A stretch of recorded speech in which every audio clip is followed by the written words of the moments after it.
Hello, my name's Paul McCartney and I play bass guitar. Michael Jackson and Paul McCartney were once good friends, until Jackson went behind McCartney's back and pulled the ultimate betrayal. Paul McCartney has made an indelible mark on music history with his genre-bending songs and flair for experimentation. But the life of a rock star is peppered with glorious highs and serious lows, and McCartney is no exception.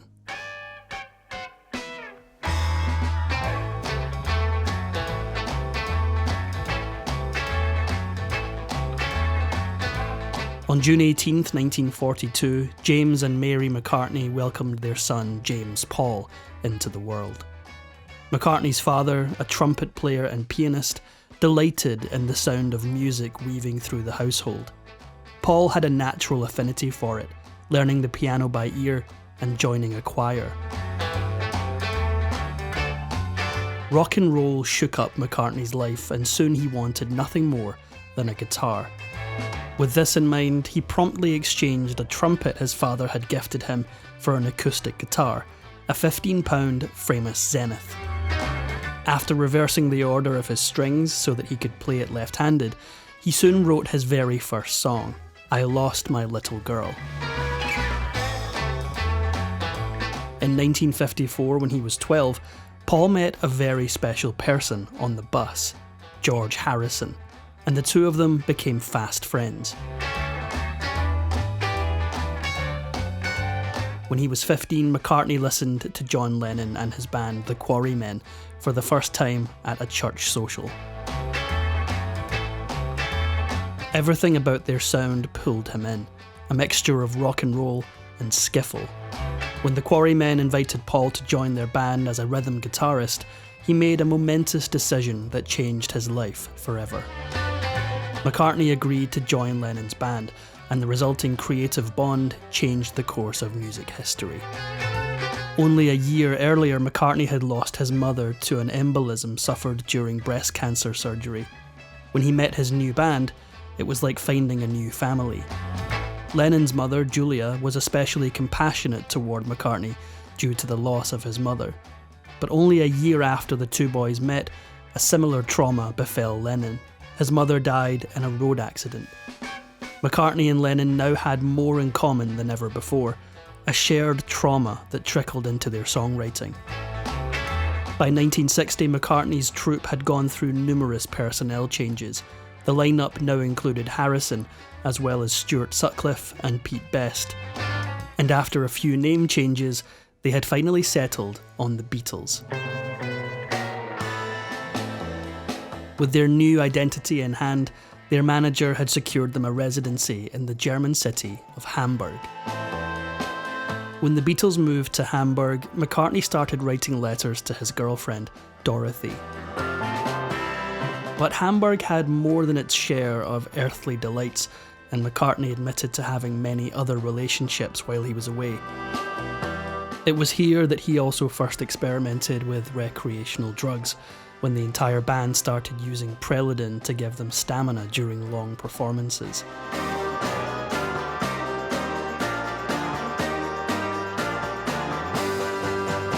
In 1961, Sutcliffe left the group to attend university and died unexpectedly from a brain hemorrhage that same year. By 1962, Pete Best had been replaced by Ringo Starr, and the band wrote their first hit, Love Me Do. Hello, my name's Paul McCartney and I play bass guitar. Hello, people there. I'm George Harrison and I play solo guitar. This is Ringo Starr and I play drums. And this is John Lennon and I play better guitar.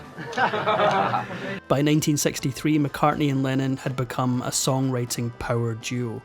It wasn't long before their music crossed the ocean, gaining momentum in America. But nothing could prepare them for what came next.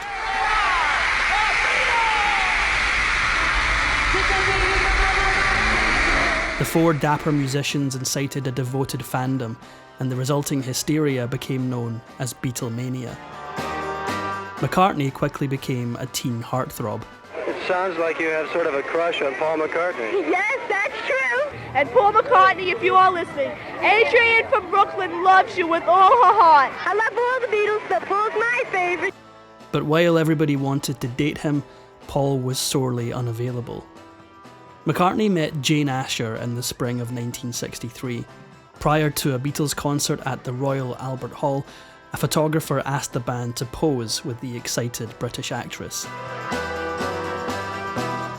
After being photographed leaving the Prince of Wales Theatre together, the couple's blossoming romance became public knowledge. They quickly became a high-profile commodity and were featured consistently in the press. Beyond the flash of the camera, McCartney was completely taken by his new girlfriend. To him, she was the real deal.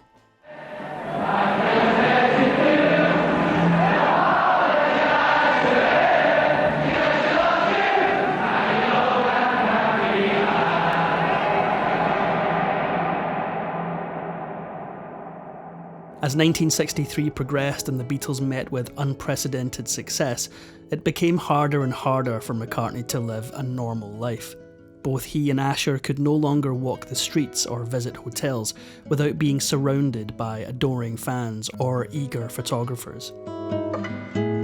McCartney and Asher holed up in her parents' home in London, and he eventually moved into their attic, living with them for the next 3 years. His time spent there was varied and introspective. This residence was more than a refuge. It was the place where some of the greatest songs ever written had their origin stories. McCartney and Lennon wrote I Wanna Hold Your Hand in an inspired frenzy. Paul wrote Yesterday here too, rolling out of bed and plinking out the dreamed melody on his piano. Living in the heart of London with the Ashers opened up a whole new world to McCartney. He went to highbrow parties, meeting artists, musicians, and intellectuals. More than anything, he wanted to steep himself in the culture and come out with inspired ideas and experimentation that he could apply to the Beatles' music. But even with this healthy home life, McCartney and Asher still faced their fair share of romantic tension. McCartney constantly came up against Asher's desire for independence, especially in her career. She had a passion for acting and wanted to amount to more than a Beatles girlfriend. She was strong and opinionated, and even though this drove McCartney up the wall, he felt broken without her. Their relationship shifted in 1967 when Asher left on a 5-month acting tour. When she returned, everything had changed. While she was away, McCartney experimented with LSD for the first time. At first he was unsure about hallucinogens, but he soon gave in to temptation and indulged in a second acid trip with Lennon after a day of recording. When Asher returned, she felt like an outsider. McCartney and Lennon had embarked on a drug-infused adventure that she played no part in. Jealous and excluded, she felt disconnected from the new McCartney, a man greatly affected by his spiritual highs. But their problems went even deeper than this disconnect. Throughout his relationship with Asher, McCartney still entertained the company of other women. Because he wasn't married, he didn't recognise this as a moral failing. He led the life of a rock star, falling prey to his ravenous groupies and pursuing affairs with American actresses such as Peggy Lipton. But he couldn't keep these betrayals quiet forever. The media consistently predicted McCartney and Asher's imminent marriage, and on Christmas Day 1967 they proved everyone right by announcing their engagement. But it wasn't long before the fairy tale came crashing down around them. When Asher returned home unannounced one day, she caught McCartney in bed with his American girlfriend, Francie Schwartz. Devastated, she turned around and walked out. By the summer of 1968, their 5-year relationship was over.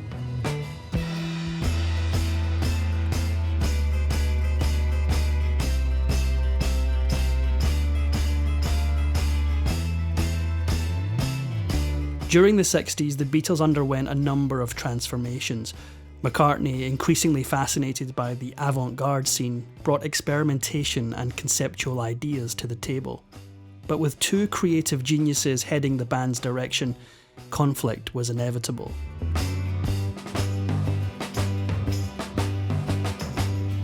While contention between McCartney and Lennon began early on during the production of Rubber Soul, the health of the entire band suffered as their fame rapidly grew. After their 1966 US tour, the Beatles stopped performing for good. But McCartney wasn't ready to give up. Paul was the real catalyst for the concept album Sgt. Pepper's Lonely Hearts Club Band. He wanted to create a new persona for the band to inhabit.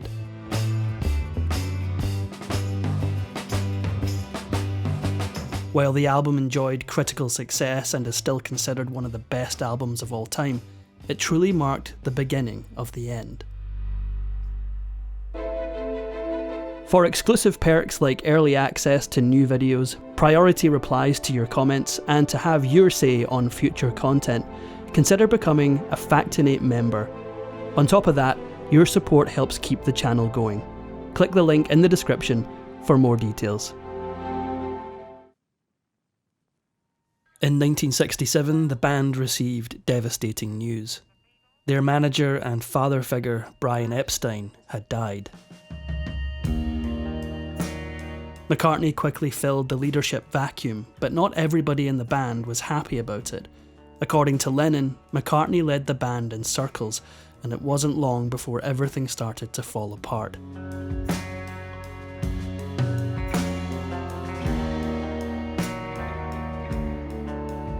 Paul met talented photographer Linda Eastman a number of times before officially asking her out.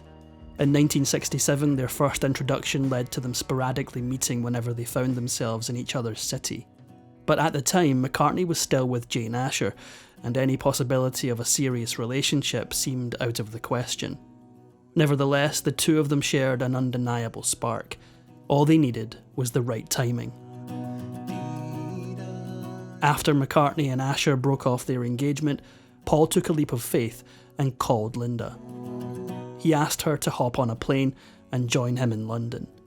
His instincts were right, and soon the two of them had fallen in love.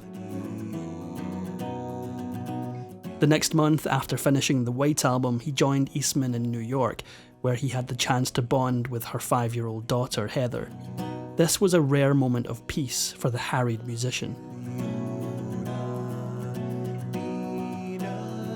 During this time, McCartney sported a beard that offered him a semblance of anonymity, especially in a city like New York.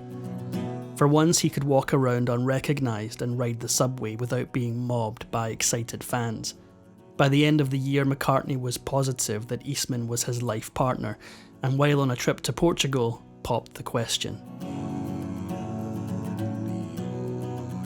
McCartney and Eastman married in the spring of 1969. It was a joyous and understated occasion, with the bride already 4 months pregnant. However, there seemed to be a glaring discrepancy with the guest list. None of the other Beatles were in attendance, but this was no mistake.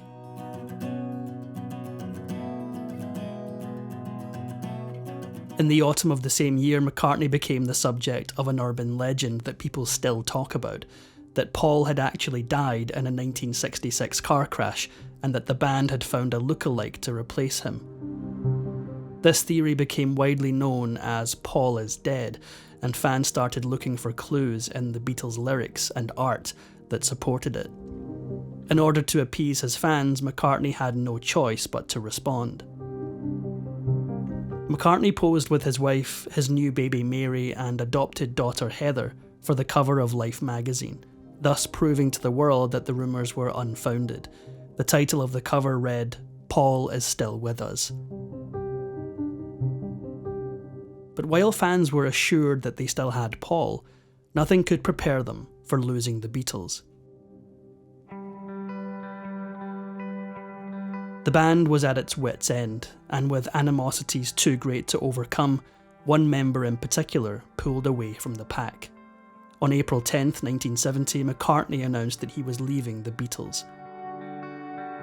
The collapse of the band he had once called family sent him into a spiralling depression. While he languished in grief, his wife came to his aid and gave him all the encouragement he needed to pick himself up and try again. McCartney wrote a song for Linda, "Maybe I'm Amazed," to commemorate the strength she lent him during the Beatles' breakup. After debuting a successful solo album, he put together a new band called Wings. Although Linda was never known for her vocal abilities, McCartney made sure to include her in the lineup. It was nerve-wracking to launch a band in the wake of the Beatles' success, but in the end, McCartney had nothing to fear. Wings started out small and met with giant success. The next decade boasted accolades for McCartney and the band, but nearing the end of the Wings era, something terrible happened. Former Beatle John Lennon, who was 40, was shot and killed last night outside his luxury apartment in New York.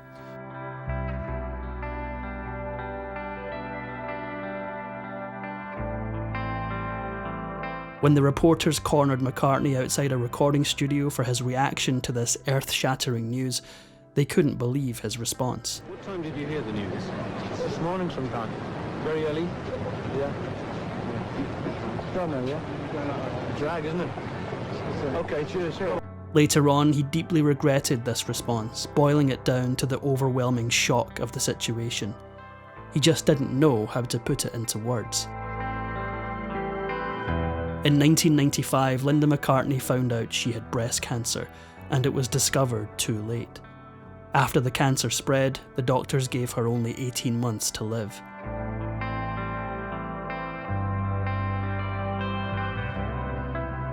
From the late 70s, McCartney and Michael Jackson collaborated on a number of songs, but what seemed like a promising friendship quickly turned sour.